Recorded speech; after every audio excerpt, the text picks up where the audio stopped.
Hello everyone, I am Nikhil Pandey. Welcome you all to my channel Dream शिक्षा. So students, आप सभी को पता चल ही गया होगा कि I am going to take your both subject that is GK aptitude and computer. So students, last session में एक छोटी सी मिस्टेक हो गई थी कंप्यूटर सेशन में कि I have told कि आपको पेलिकन पब्लिकेशन की बुक लेनी है. That was because of confusion. आपको स्कूल में किस पब्लिकेशन की बुक सजेस्ट की है, आपको वही यूज़ करनी है. I will show you, here it is. तो आपको ये बुक यूज़ करनी है, किप्स पब्लिकेशन की बुक यूज़ करनी है. ठीक है, hyperlink class 6. Okay. So students, last session में हमने कंप्यूटर का इंट्रोडक्शन पार्ट समझा था, जिसमें हमने समझा था कि व्हाट इज़ कंप्यूटर, उसके क्या एडवांटेज होंगे, क्या डिसएडवांटेज होंगे, and who are the famous IT personalities. कुछ फेमस आईटी पर्सनालिटीज़ की पिक के साथ कुछ डिटेल्स दी थी. आज की सेशन में हम आपकी यूनिट 1 या चैप्टर 1 कंप्यूटर लैंग्वेज को स्टार्ट करेंगे. सो स्टूडेंट्स, फटाफट से चैनल को सब्सक्राइब कर लीजिए, अपने दोस्तों के साथ शेयर कर लीजिए और वीडियो को लाइक कर दीजिए, क्योंकि वीडियो बहुत इंटरेस्टिंग होने वाला है. So students, starting with the first slide and your first chapter, that is computer language. So language is a medium to express our views, to communicate with a computer. We also need a language which it understands. अब language होता क्या है? अब हम अपने आसपास जो communication करते हैं वो किसके थ्रू करते हैं? लैंग्वेज के थ्रू करते हैं, है ना. अगर हम बोलेंगे नहीं एक दूसरे से, एक दूसरे की चीज़ों को समझ नहीं पाएंगे तो क्या होगा? कम्युनिकेशन नहीं हो पाएगा, बातचीत नहीं हो पाएगी, है ना. समटाइम्स क्या होता है कि कोई बाहर का जाता है, फ्रेंच या उर्दू बोलने लगता है, तो हमको समझ में नहीं आता, because we don't know that language, है ना. तो लैंग्वेज वो होती है जिससे हम अपने थॉट्स या फीलिंग्स को एक्सप्रेस कर पाते हैं या व्यूज़ को एक्सप्रेस कर पाते हैं. तो वो एक लैंग्वेज एक क्या होता है? शेयरिंग का माध्यम होती है ना. जैसे आप हिंदी, आप हमारे सेवरा में क्या होता है कि आप हिंदी बोलते हो, सामने वाला हिंदी बोलता हो, आप इजीली समझ पाते हो, है ना. तो ऐसे ही क्या होती है? एक माध्यम होता है. तो ऐसे ही कंप्यूटर भी कुछ लैंग्वेज समझता है ना. तो उसे हम क्या कहते हैं? Computer language. तो उसको क्या लगती है? कंप्यूटर लैंग्वेज लगती है कम्युनिकेट करने को. ठीक है, जैसे आपको कम्युनिकेट करने के लिए लैंग्वेज लगती है, वैसे ही कंप्यूटर को कम्युनिकेट करने के लिए एक लैंग्वेज लगती है. A program is a sets of instructions which tell the computer what to do. A program is a sets of instructions which tell the computer what to do. अब हम computer में क्या करते हैं? कुछ प्रोग्राम्स डालते हैं, है ना. प्रोग्राम्स देते हैं, क्या करते हैं? प्रोग्राम्स क्या होते हैं जो चलाते हैं हम? जैसे कि माइक्रोसॉफ्ट ऑफिस ही चला रहे हैं, तो क्या करते हैं हम? एक सेट्स ऑफ इंस्ट्रक्शंस देते हैं, मीन्स ऐसा ऐसा करना है, ऐसे करके प्रोग्रामिंग बनाते हैं उसके कोड्स के थ्रू. एक सेट्स ऑफ इंस्ट्रक्शंस देते हैं, तो वो कंप्यूटर क्या करता है? उसको हम बताते हैं कि क्या करना है तुमको, है ना, और फिर प्रोग्राम बन जाता है. तो इस तरीके से क्या करते हैं? हम काम करते हैं. The process of writing specific instructions in a computer language is called programming. तो जब हम स्पेसिफिक इंस्ट्रक्शंस को लिखते हैं, प्रोसेस में इंस्ट्रक्शंस को लिखते हैं कंप्यूटर लैंग्वेज में, तो उसे हम क्या कहते हैं? प्रोग्रामिंग. अब प्रोग्राम क्या होता है? समझा था, अ सेट्स ऑफ इंस्ट्रक्शंस होती है, और जब हम उसको स्पेसिफिक इंस्ट्रक्शंस को लिखते हैं कंप्यूटर लैंग्वेज में, तो वो क्या होती है? प्रोग्रामिंग होती है. The people who do this job are called programmers. और जो लोग ये कोड लिखते हैं, जो ये सेट्स ऑफ इंस्ट्रक्शंस लिखते हैं, स्पेसिफिक इंस्ट्रक्शंस लिखते हैं, वो क्या होते हैं? प्रोग्रामर होते हैं. क्या होते हैं? प्रोग्रामर होते हैं. एक फैक्ट याद रखिएगा, Lady Ada Lovelace is regarded as the first computer programmer. तो लेडी एडा लवलेस क्या है? Regarded as the first computer programmer, first computer programmer हैं. चलिए बात करते हैं कंप्यूटर लैंग्वेज. तो कंप्यूटर लैंग्वेज के 4 पार्ट हैं. 4 प्रकार की होती हैं. कौन कौन सी? Machine language, assembly language, high level language and 4th generation language. चलिए एक एक कर डिस्कस करते हैं. Machine language. It is the only language that a computer understands. It is expressed in binary form, that is 0, 1 means 0 means off state and 1 means on state. चलिए, अब computer एक ही language समझता है। कौन सी लैंग्वेज समझता है? मशीन लैंग्वेज समझता है, ठीक है। और वो जनरली किस फॉर्म में होती है? बाइनरी के फॉर्म में होती है। और बाइनरी नंबर्स क्या होते हैं? सभी को पता होगा, 0 और 1। तो कंप्यूटर सिर्फ एक ही लैंग्वेज समझता है, कौन सी? 0 और 1 की। 0 और 1 मतलब बाइनरी नंबर्स को समझता है। अब जिसमें 0 का मतलब क्या होता है? ऑफ स्टेट, और 1 का मतलब होता है ऑन स्टेट, ठीक है। चलते हैं next. Machine language has the advantage of very high speed and very low memory utilization, but understanding and learning machine language is a tough and time consuming process. अब मशीन लैंग्वेज के क्या होते हैं advantage? क्या है इसका advantage ये है कि एक तो इसकी स्पीड बहुत हाई होती है। सेकेंड क्या होता है, इसमें जो मेमोरी का जो स्टोर करने की जो कैपेसिटी है, वहाँ कम मेमोरी वेस्ट होती है हमारी, कम स्पेस में आ जाता है ना। तो ये होता है, एक तो मेमोरी यूटिलाइज हो जाती है हमारी, ठीक है ना। अगर 10 MB की फाइल है तो 2 MB में ही काम हो जाता है, ठीक है ना। तो ये फ़ायदा होता है। But understanding and learning machine language is a tough and time consuming process. But machine language को समझना, अंडरस्टैंड करना, और एक तो टफ होता है, दूसरा क्या होता है? टाइम कंज्यूमिंग प्रोसेस होती है। मीन्स टाइम बहुत खपत हो जाता है इन सब में, ठीक है। Next line, this language is extremely machine dependent. A machine language program written on one computer may और may not run on another computer. अब मशीन लैंग्वेज जो होती है, एक तो वो क्या होती है? पूरी मशीन डिपेंडेंट होती है, वो मशीन पर निर्भर करती है, उस हिसाब से काम करती है, ठीक है ना। दूसरा, जो मशीन लैंग्वेज मैं लिखता हूँ किसी लैपटॉप में, मान लो कि मैंने अपने कंप्यूटर में कोड्स लिखे, इंस्ट्रक्शंस लिखी मशीन लैंग्वेज में, तो हो सकता है वो आपके लैपटॉप में ना चले, चल भी सकती है, नहीं भी चल सकती है। तो ये भी चीज़ें होती हैं। तो वही बात कही गई है, a machine language program written on one computer में और may not run on another computer. Because of this, very few people opt for specialization in machine language. That is why machine language is regarded as low level language. अब क्या होता है? इसके कारण ही क्या होता है, देखिए, एक तो दूसरे में रन नहीं हो रही है ना, और मशीन लैंग्वेज को पढ़ना भी टफ है। इस कारण से क्या होता है? बहुत ही कम लोग इस पे स्पेशलाइजेशन अचीव कर पाते हैं, है ना। सबको इस पे स्पेशलाइजेशन नहीं हो पाता है, इसलिए मशीन लैंग्वेज को क्या कहते हैं? Low level language. देखो, जो लैंग्वेज ईजिली सीख ली जाए, है ना, उसको हम अच्छी लैंग्वेज मानेंगे। अब ये लो लेवल लैंग्वेज क्यों हो गई? क्योंकि ये लोग कर नहीं पा रहे हैं ना, समझ नहीं पा रहे हैं, है ना, टफ हो रही है प्रोसेस, ठीक है। तो मशीन लैंग्वेज इसलिए क्या हो गई? एक तरीके से लो लेवल लैंग्वेज है। चलिए, एक फैक्ट है साइड में लिखा है आपके, machine language is also called the first generation language. तो आपसे पूछेगा फर्स्ट जनरेशन लैंग्वेज कौन सी है, तो आप क्या बोल दोगे? Machine language. कौन सी है? Machine language. यह है आपका फर्स्ट जनरेशन कंप्यूटर, जो कि मशीन लैंग्वेज के तरह है, ठीक है। चलते हैं आगे। Assembly language, this language use mnemonic codes or symbols in place of 0 and 1. Instead of remembering the exact memory location where data and instructions are stored, symbolic memory address are used for data.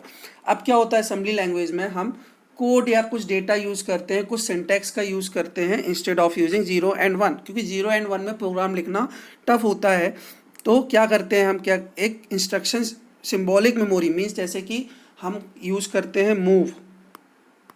अगर हमको कोई data move करना है एक जगह से दूसरी जगह, तो हम किस कमांड या सिंटेक्स का यूज़ कर लेते हैं? मूव। इस तरीके से कुछ सिंबॉलिक कोड दिए गए हैं, जिसका यूज़ करके हम असेंबली लैंग्वेज में कोडिंग करते हैं और कंप्यूटर को इंस्ट्रक्ट करते हैं, जो कि मशीन लैंग्वेज की बजाय थोड़ी सा ईजी होता है ना। बट हमें इसमें भी आगे समझते हैं। Instead of remembering the exact memory location where data and instructions are used, symbolic memory address are used for data. तो आपको क्या कहता है? एग्जैक्ट चीज़ें याद नहीं करनी पड़ती कि कहाँ पे डेटा है, कैसा डेटा है। आपको कुछ सिंबॉलिक एड्रेस के फॉर्म दिए जाते हैं, वो चीज़ों को याद करना पड़ता है, ठीक है ना। ट्रांसलेटर प्रोग्राम समझते हैं। Next second paragraph. Translator program, also known as assembler, were developed to convert the assembly language program into machine language, since computer understands only machine language. तो अब क्या होगा? हमने assembler में अपना क्या दे दिया? इनपुट दे दिया। कैसे इनपुट दे दिया? कुछ हमको मीन्स सिंबॉलिक मेमोरी एड्रेस हमने उसमें दिए, है ना। किसको दिए? इधर से इनपुट के फॉर्म में दिए। तो एक वहाँ पे बीच में कौन होगा? असेंबलर, ठीक है। मान लो कि मैं यहाँ से कोड दे रहा हूँ यहाँ पे कुछ, ठीक है, और यहाँ पे कौन होगा, यहाँ पे मैं कुछ प्रोग्राम कर रहा हूँ, यहाँ पे किस में, असेंबली लैंग्वेज में प्रोग्राम कर रहा हूँ, ठीक है, असेंबली लैंग्वेज में यहाँ मैं क्या कर रहा हूँ, प्रोग्राम, ठीक है। अब यहाँ पे क्या होगा, बीच में एक असेंबलर होगा, असेंबलर कौन होगा, उसको ही हम क्या कहेंगे, ट्रांसलेटर प्रोग्राम। अब यहाँ पे क्या है हमारा, असेंबलर, ठीक है, समझ गए, यहाँ पे कौन है हमारा, असेंबलर। अब ये क्या करेगा असेंबलर, ये कंप्यूटर यहाँ पे हमारा, ठीक, यहाँ पे ये हमारा लास्ट में क्या है, कंप्यूटर है। अब यहाँ हमने क्या कर दिया, प्रोग्रामिंग की, यहाँ पे हमने क्या की, प्रोग्रामिंग, और ये हमारा बीच में है ट्रांसलेटर प्रोग्राम, असेंबलर, और यहाँ पे हमारा क्या रखा हुआ है, कंप्यूटर। तो यहाँ पे हमने प्रोग्राम की, फिर ये असेंबलर क्या करेगा, उस प्रोग्राम को ट्रांसलेट कर देगा, किस में कर देगा, असेंबली लैंग्वेज से मशीन लैंग्वेज में, किस में ट्रांसफ़र कर देगा, असेंबली लैंग्वेज से मशीन लैंग्वेज में, जो कि कंप्यूटर समझ पाता है। फिर मशीन लैंग्वेज या असेंबलर क्या करेगा, इसको जो इनपुट भेजेगा वो कैसा होगा, मशीन लैंग्वेज के फॉर्म में। समझ गए, एक तरीके से मैं आपको बताना चाहता, कंप्यूटर एक ही भाषा समझता है, वो क्या होती है, मशीन। हम कुछ भी प्रोग्राम करें, असेंबलर क्या करेगा कि उसको चेंज कर देगा, किस फॉर्म में चेंज कर देगा, आपके मशीन लैंग्वेज के फॉर्म में, है ना, जो कंप्यूटर को डेटा सेंड करेगा उस फॉर्म में करेगा, आपके मशीन लैंग्वेज के फॉर्म में। तो translator program also known as assembler were developed to convert the assembly language program into machine language since computer understands only machine language. तो ट्रांसलेटर प्रोग्राम जो चेंज करता है कौन है, असेंबलर, जो बीच में होता है आपके लैंग्वेज प्रोग्राम के और कंप्यूटर के, है ना। तो वो क्या करता है, convert the assembly language program into machine language. तो वो असेंबली लैंग्वेज प्रोग्राम को किस में कन्वर्ट कर देता है, मशीन लैंग्वेज को, क्योंकि वो सिर्फ कंप्यूटर क्या है, सिर्फ मशीन लैंग्वेज को समझता है। समझ गए। A program written in assembly language is called the source program. अब जहाँ पर आप प्रोग्राम लिखते हैं, है ना, असेंबली लैंग्वेज में ही प्रोग्राम लिखते हैं, तो उसको आप क्या कहेंगे, सोर्स प्रोग्राम। जहाँ पे प्रोग्राम लिखते हैं, तो जो प्रोग्राम आप लिखते हैं वो उसको क्या कहते हैं, सोर्स प्रोग्राम, ठीक है। The program converted into machine language by assembler is called object program और ऑब्जेक्ट कोड। अब जो प्रोग्राम आपने लिखा उसके बाद वो प्रोग्राम कहाँ पे चला गया, आप असेंबलर में। अब असेंबलर क्या करता है, असेंबली लैंग्वेज प्रोग्राम को मशीन लैंग्वेज प्रोग्राम में कन्वर्ट कर देता है। और जो ये प्रोग्राम जो कन्वर्ट होके आता है, अब क्या हो गया है, प्रोग्राम कन्वर्ट होके मशीन लैंग्वेज में हो गया, तो उसको हम क्या कहते हैं, ऑब्जेक्ट प्रोग्राम और ऑब्जेक्ट कोड। जब हमने प्रोग्राम लिखा तो वो क्या था, सोर्स प्रोग्राम। क्यों सोर्स क्यों था, क्योंकि हम असेंबली लैंग्वेज में उसी सोर्स पे लिख रहे हैं, ठीक है। फिर हमने क्या किया, उसको असेंबलर में भेजा, असेंबलर में क्या हो गया, assembly language programme machine language में कन्वर्ट हो गया। अब जब मशीन लैंग्वेज में कन्वर्ट हो गया तो मशीन लैंग्वेज प्रोग्राम अब क्या हो गया है, ऑब्जेक्ट प्रोग्राम और ऑब्जेक्ट कोड, ठीक है। चलते हैं next. Assembly language is also machine dependent and programming in this language is also quite time consuming. Thus it is also regarded as low level language. अब assembly language भी क्या है, एक तरीके से machine dependent ही है, ठीक है ना। क्या हो रहा है, डिपेंड करता है मशीन पर। तो इस और प्रोग्रामिंग जो है इस लैंग्वेज में थोड़ी क्या होती है, थोड़ी सी क्वाइट टाइम कंज्यूमिंग। थोड़ी सा क्या होता है कि एक तो ये मशीन डिपेंडेंट है, दूसरा क्या होता है, यहाँ पे जो प्रोसेस करना होता है वो बहुत टाइम कंज्यूमिंग होता है। तो इसलिए इसको भी हमने क्या समझ लिया है, लो लेवल लैंग्वेज। तो आपको दो चीज़ें मिल गई, मशीन लैंग्वेज भी लो लेवल लैंग्वेज प्रोग्राम होता है और असेंबली लैंग्वेज भी लो लेवल लैंग्वेज प्रोग्राम होता है, ठीक है। चलिए चलते हैं नेक्स्ट। ये आपका सेकेंड जनरेशन कंप्यूटर। चलिए हाई लेवल लैंग्वेज, तो page number coming to page number 6, high level language. The restrictions in the usage of machine and assembly language prompted people to develop a language which should be simple, user friendly and machine independent. चलिए अब जो restrictions थे, अब machine language और assembly language में restrictions क्या थे, एक तो वो टाइम कंज्यूमिंग होते थे, दूसरा क्या होता था कि वो यूज़र फ्रेंडली नहीं थे। यूज़र फ्रेंडली कि हमको आसानी से नहीं बनता था, मीन्स थोड़ा टफ था, ठीक है। तो अब क्या करना पड़ा हमको, कुछ इनके ऊपर अच्छे से काम करने के लिए, ताकि हम इन चीज़ों से ओवरकम कर पाएँ, तो हम हाई लेवल लैंग्वेज पे आ गए, जिसमें एक लैंग्वेज डेवलप की जो कि सिंपल होगी, जो लैंग्वेज अब डेवलप की गई है हाई लेवल लैंग्वेज में वो सिंपल होगी, यूज़र फ्रेंडली, मीन्स हम आसानी से उसको यूज़ कर पाएंगे। जैसे आपके एंड्रॉयड फ़ोन्स होते हैं वो क्या होते हैं, user friendly. But as compare to Apple mobiles, आप एप्पल से फ़ोन देखे होंगे, डैट और मतलब वो थोड़ी सी कॉम्प्लिकेटेड होते हैं चलाने में, है ना, एज़ कम्पेयर टू एंड्रॉयड। तो एंड्रॉयड क्या होगा, ज़्यादा यूज़र फ्रेंडली होते हैं as compare to Apple phone. ऐसे ही हाई लेवल लैंग्वेज क्या होने वाली है अब, यूज़र फ्रेंडली। असेंबली लैंग्वेज और मशीन लैंग्वेज वैसी नहीं थी, और मशीन इंडिपेंडेंट। अब ये मशीन पे डिपेंडेंट नहीं होगी। अभी तक जो असेंबली लैंग्वेज और मशीन लैंग्वेज थी वो बिल्कुल टोटली किस पे डिपेंडेंट कर रही थी, मशीन पर, है ना। अब क्या होगा, ये जो प्रोग्राम होंगे इसमें वो मशीन इंडिपेंडेंट होंगे, वो मशीन पे डिपेंडेंट नहीं करेंगे, ठीक है। Owing to the above feature, it became easy to learn and use the computer language. अब क्या हुआ, इस फीचर्स के कारण अब क्या फीचर्स हो गए, एक तो सिंपल हो गई प्रोग्रामिंग, है ना, दूसरा ये यूज़र फ्रेंडली भी हो गई, तीसरा ये मशीन इंडिपेंडेंट हो गई। तो अब क्या हो गया, अब हमको समझना आसान हो गया। अभी तक समझना क्या था, कठिन था, पर अब समझना क्या हो गया, हमारे लिए आसान हो गया। That is why it is known as high level language. अब जो चीज़ हमें समझ में आती तो समझ लीजिए वो हमारे लिए क्या है, हाई लेवल लैंग्वेज है, मीन्स हमारे लिए वो ही अच्छी है, ठीक है, जो चीज़ हमें समझ में आती है। A large number of people started writing computer program using these languages. अब बहुत सारे लोग इसी लैंग्वेज का यूज़ करके कंप्यूटर प्रोग्रामिंग करने लगे हैं। High level language is quite similar to English language, BASIC C plus plus, Java etcetera are some of the very popular high level language. तो हाई लेवल लैंग्वेज होती है वो एक तरीके से सिमिलर होती है, हमारे इंग्लिश लैंग्वेज की तरीके की ही होती है, और इसमें हम basic C plus, Java etcetera, ये सब क्या है, एग्जाम्पल्स है किसके, हाई लेवल लैंग्वेज के।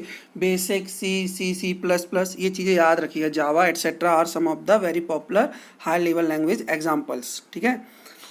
सो next paragraph, high level language program need to be translated into machine language by using translator program. अब हाई लेवल लैंग्वेज प्रोग्राम, अब आपने यहाँ से प्रोग्रामिंग की, पर हमने एक चीज़ समझ ली है कि कंप्यूटर तो एक ही बात भाषा समझता है, कौन सी भाषा समझता है, मशीन लैंग्वेज समझता है। तो इसको भी तो ट्रांसलेट करना पड़ेगा, है ना। हमने कुछ हाई लेवल लैंग्वेज में प्रोग्राम लिखा कंप्यूटर में, तो उसे भी तो किसी लैंग्वेज में, मशीन लैंग्वेज में ट्रांसलेट करना पड़ेगा। तो उसको ट्रांसलेट करने के लिए हम ये यूज़ क्या करेंगे, ट्रांसलेटर प्रोग्राम का। हम किसी प्रोग्राम को एक लैंग्वेज से दूसरे लैंग्वेज में ट्रांसलेट करने के लिए कंप्यूटर में क्या यूज़ करते हैं, ट्रांसलेटर प्रोग्राम। तो यहाँ पे दो टाइप के ट्रांसलेटर होते हैं, है ना। There are two types of translator program for converting high level language into machine language. तो यहाँ पर कितने प्रकार के होते हैं, दो प्रकार के होते हैं। तो फर्स्ट कौन सा होता है बताइए, इंटरप्रेटर। फर्स्ट क्या होता है, इंटरप्रेटर, और दूसरा क्या होता है, कंपाइलर। तो दो होते हैं, कौन कौन से होते हैं, हाई लेवल लैंग्वेज में जब हम प्रोग्राम ट्रांसलेट करते हैं मशीन लैंग्वेज में, तो दो चीज़ का यूज़ करते हैं। कौन सी चीज़ का, एक इंटरप्रेटर का यूज़ करते हैं या फिर कंपाइलर का, दो में से कोई एक चीज़ का यूज़ कर सकते हैं। अब ये होता क्या है, कैसे कैसे इसमें ट्रांसलेट होता है, it translate the program line by line. अब इंटरप्रेटर क्या करता है, प्रोग्राम को एक एक कर कर ट्रांसलेट करता है। जैसे कि मैंने पहली लाइन पे लिखा ABC, तो पहले इसको वो ट्रांसलेट करेगा मशीन लैंग्वेज के फॉर्म में, ठीक है। फिर मैं लिखूँगा BCD, फिर वो इसको ट्रांसलेट करेगा मशीन BCD, फिर इसको वो ट्रांसलेट करेगा मशीन लैंग्वेज के फॉर्म में, फिर CDE, फिर वो इसको ट्रांसलेट करेगा मशीन लैंग्वेज फॉर्म में। इस तरीके से काम करता, मतलब एक एक लाइन कन्वर्ट करेगा। पहली लाइन लिखी मैंने, उसको कन्वर्ट किया, फिर इसको लिखा, इसको कन्वर्ट किया, फिर इसको लिखा, इसको कन्वर्ट किया। इस तरीके से काम करता है इंटरप्रेटर, ठीक है।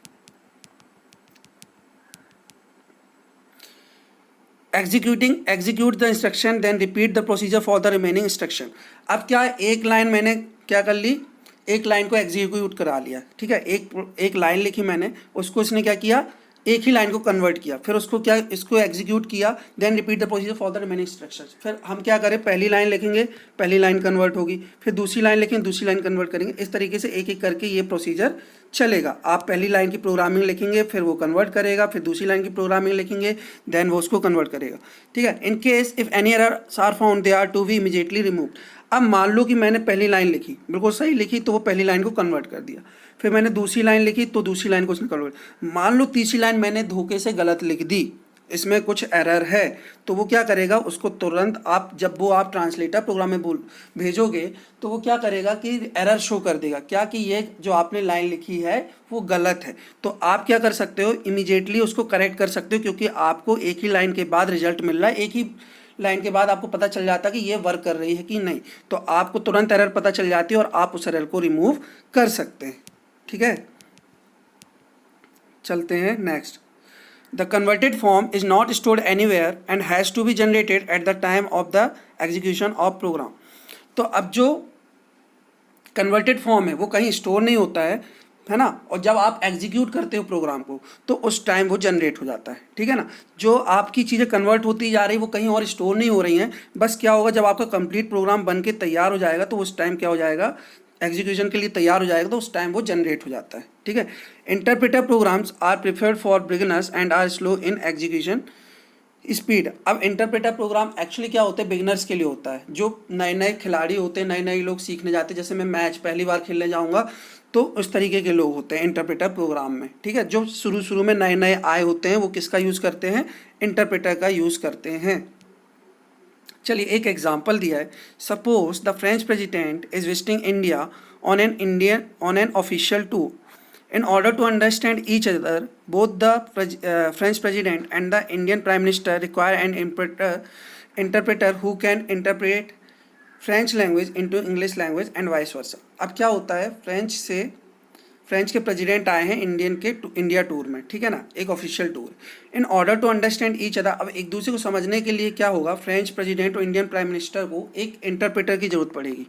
ठीक है, इंटरप्रेटर की जरूरत क्यों पड़ेगी, क्योंकि फ्रेंच वाला फ्रेंच बोलेगा और इंडियन वाला प्राइम मिनिस्टर वो कि इंडियन के प्राइम मिनिस्टर जी क्या बोलेंगे, अपनी हिंदी बोलेंगे।